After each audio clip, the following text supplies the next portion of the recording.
My parents didn't show up to my college graduation. Not because they were sick, not because of some emergency. They just didn't care. And for years after that, I was basically invisible to them. But the second they needed money, suddenly I was their daughter again. I'm going to tell you exactly what happened, how they had the nerve to ask me for thousands of dollars after everything they put me through, and what I did that left them completely speechless. But first, you need to understand how we got here. Growing up, I wasn't the daughter my parents wanted. I have an older brother, Ryan, and from the day I could form memories, it was obvious who the favorite was. Ryan got new clothes for school every year. I got hand-me-downs from cousins. Ryan got a car when he turned 16. I got a lecture about being grateful for rides. When Ryan graduated high school, my parents threw him this massive party, invited like 50 people, got him a laptop, and my dad gave this whole speech about how proud he was. And hey, if you're watching this and relating to any of this, go ahead and hit that subscribe button. Drop a like if you appreciate honest stories like this one, and let me know in the comments where you're watching from right now. I love hearing from you guys and knowing there are people out there who get it. When I graduated high school 2 years later, we went to Olive Garden, just the 4 of us. My mom spent half the dinner on her phone, and my dad left early because Ryan called and needed help moving furniture into his new apartment. I remember sitting there with my breadsticks, thinking maybe college would be different. Maybe once I did something really big, something impressive, they'd finally see me. I worked my butt off in college. I'm talking about double shifts at a campus cafeteria, tutoring other students for extra cash, and still maintaining a decent GPA. I didn't ask my parents for money because I learned pretty early that asking them for anything meant hearing about how much they already did for Ryan, how expensive everything was, how I needed to be more independent. So I became independent. I took out loans. I budgeted every single dollar. I ate ramen for dinner more times than I can count. By my senior year, I was exhausted. But I was also proud. I was going to graduate with a degree in computer science, which wasn't easy. I had a job lined up after graduation. I had done it all on my own. And yeah, part of me wanted my parents to acknowledge that. I wanted them to show up and see that their daughter, the one they basically ignored for 22 years, had actually made something of herself. I sent them the graduation announcement 4 months in advance. I called my mom to remind her about it. I even texted Ryan to tell him the date, hoping maybe he'd mention it to them. The week before graduation, I called again. My mom answered and said, "Oh yeah, we got the invitation. We'll see if we can make it." We'll see if we can make it. Like it was some casual office party and not their daughter's college graduation. Graduation day came. I woke up early, put on my cap and gown, and felt this weird mix of excitement and dread. I kept checking my phone, hoping maybe they'd sent a message saying they were on their way. Nothing. I got to the ceremony, and I saw all these families taking pictures, parents crying happy tears, siblings holding up signs. I sat in my seat and kept looking at the entrance, thinking maybe they were just running late. They never showed up. After the ceremony, I called my mom. She answered like nothing was wrong. I asked where they were, and she said they decided to drive up to see Ryan instead, because he had gotten some kind of promotion at work and wanted to celebrate. She said it like it was the most reasonable thing in the world. Like choosing to celebrate my brother's promotion over my college graduation made perfect sense. I didn't even know what to say. I just hung up. I cried in my car for like an hour. Then I decided I was done. Done trying to get their approval.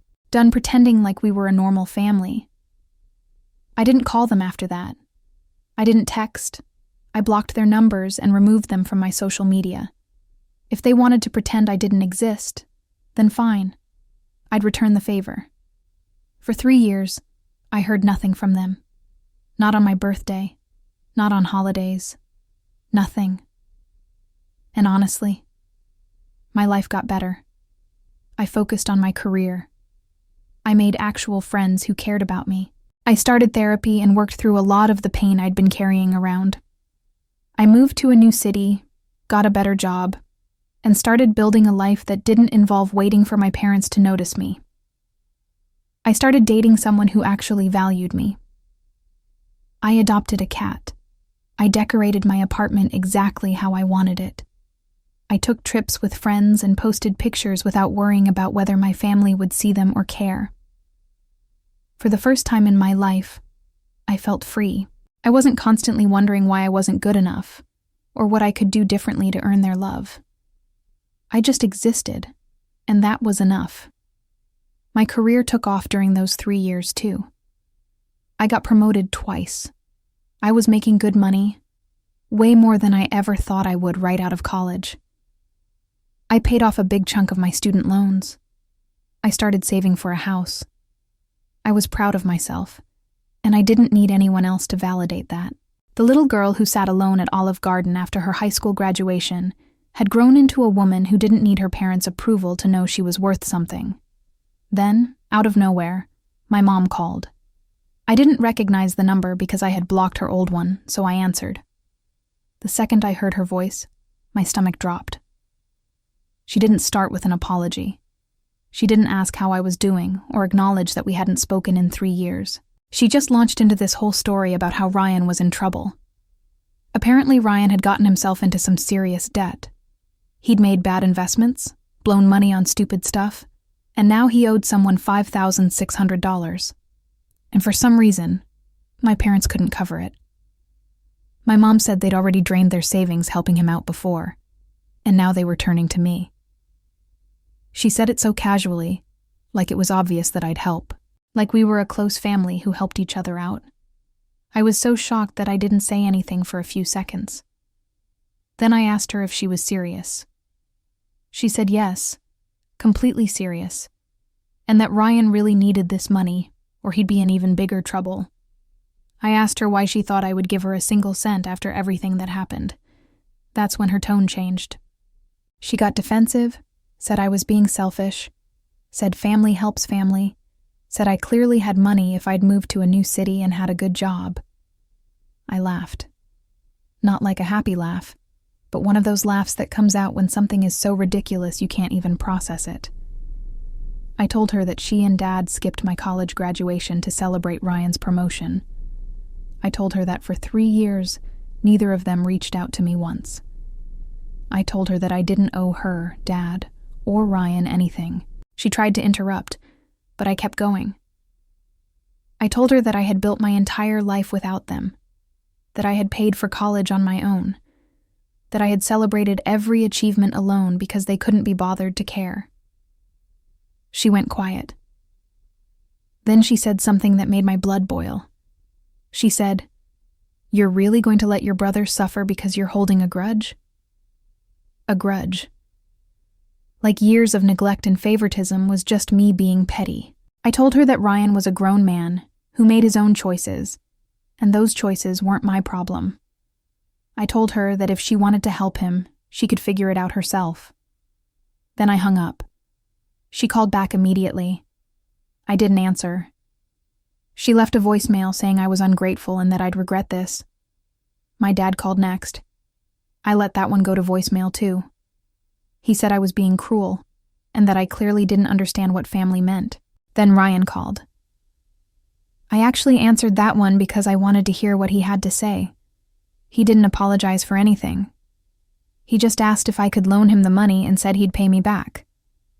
I asked him if he remembered my graduation. He said he didn't know what that had to do with anything. I hung up on him too. Over the next few days, they kept trying. My mom sent texts saying I was heartless. My dad left voicemails saying I'd changed and not in a good way. Ryan sent messages saying I was punishing him for our parents' mistakes, which was rich coming from the guy who benefited from those mistakes his entire life. I blocked all of them again. And you know what? I didn't feel guilty. Not even a little bit. The texts got more desperate as the days went on. My mom sent long paragraphs about how disappointed she was in me. She brought up random things from my childhood, trying to make it seem like they'd been good parents all along. She mentioned the time they took me to the zoo when I was 7, The time my dad helped me with a school project. Like those few decent moments somehow canceled out years of neglect and favoritism. My dad's messages were shorter but somehow worse. He kept saying things like, "This is what we raised, and I didn't think you'd turn out like this." Like I was the problem. Like I was the one who had failed them. It was so backwards that I almost couldn't believe it. They had ignored me my entire life, skipped one of the most important days of my life, went radio silent for 3 years, and now I was the bad guy for not handing over thousands of dollars? Ryan tried a different approach. He sent this long message about how he knew our parents hadn't been perfect. But that didn't mean we couldn't be there for each other as siblings. He said he'd always seen me as his little sister, and that he hoped I'd help him out. The whole thing was so fake. Ryan had never treated me like a sister. He never stood up for me when our parents treated me differently. He never called to check in during those 3 years. He only cared now because he needed something. A week later, I got a message from my aunt, my mom's sister. She said she heard about what happened and wanted to check in on me. I wasn't sure if this was a setup, but I called her anyway. She told me that my mom had been calling everyone in the family, trying to make me look like the bad guy. But my aunt said she wasn't buying it. She said she'd watched my parents treat me differently my whole life, and she was honestly surprised I'd stayed in contact as long as I did. That conversation meant more to me than I expected. It was the first time someone in my family acknowledged what I'd been through. She told me that I didn't owe my parents or Ryan anything, and that setting boundaries wasn't cruel. It was necessary. We talked for over an hour, and by the end, I felt lighter. Like I'd finally been given permission to stop carrying guilt that was never mine to begin with. My aunt told me stories I'd never heard before. She said that even when I was little, she noticed how differently my parents treated me compared to Ryan. She said she tried to say something once, but my mom got defensive and they didn't talk for months. She said she regretted not pushing harder, not standing up for me more. Hearing that made me realize I wasn't crazy. I wasn't imagining things. Other people saw it too. She also told me that Ryan had been in financial trouble before. This wasn't the first time he'd made bad decisions and expected someone else to bail him out. Our parents had given him money multiple times over the years. They'd paid off his credit cards, covered his rent when he got fired from a job, even bought him a new car when he totaled his old one. Meanwhile, I had worked 2 jobs to pay for textbooks. A month after that whole situation, my mom sent one last message from a new number. It wasn't an apology, but it was close. She said she understood why I was upset, and that maybe they hadn't been fair to me growing up. She said she hoped one day we could talk again. I didn't respond. Not because I wanted to hurt her, but because I realized I didn't need her validation anymore. I didn't need any of them to admit they were wrong for me to know I deserved better. Here's the thing about toxic family dynamics. People always say blood is thicker than water, but that's actually a misquote. The full saying is, the blood of the covenant is thicker than the water of the womb. It means the bonds you choose are stronger than the ones you're born into, and I chose to walk away. I chose to stop waiting for people who were never going to change. I chose myself. Some people might think I should have helped Ryan because he's my brother. But helping him would have sent a message that their behavior was okay, that they could ignore me for years, and I'd still show up the second they needed something. And I wasn't willing to do that. Not for $5,600. Not for any amount of money. Looking back, I don't regret my decision. My life is better without them in it. I have people who actually care about me. I have a career I'm proud of. I have peace. And I didn't have to sacrifice my self-respect to get it. Cutting off my parents wasn't easy, but it was necessary. Sometimes the healthiest thing you can do is walk away from people who refuse to see your worth. If you're in a situation where family members only reach out when they need something, you're not obligated to help them. You're not selfish for setting boundaries. You're not cruel for protecting your peace. You don't owe anyone access to your life just because you share DNA. And if they can't respect you, they don't deserve your time, your energy, or your money. My parents skipped my graduation and pretended I didn't exist until they needed $5,600. I said no, and I'd make the same choice 100 times over.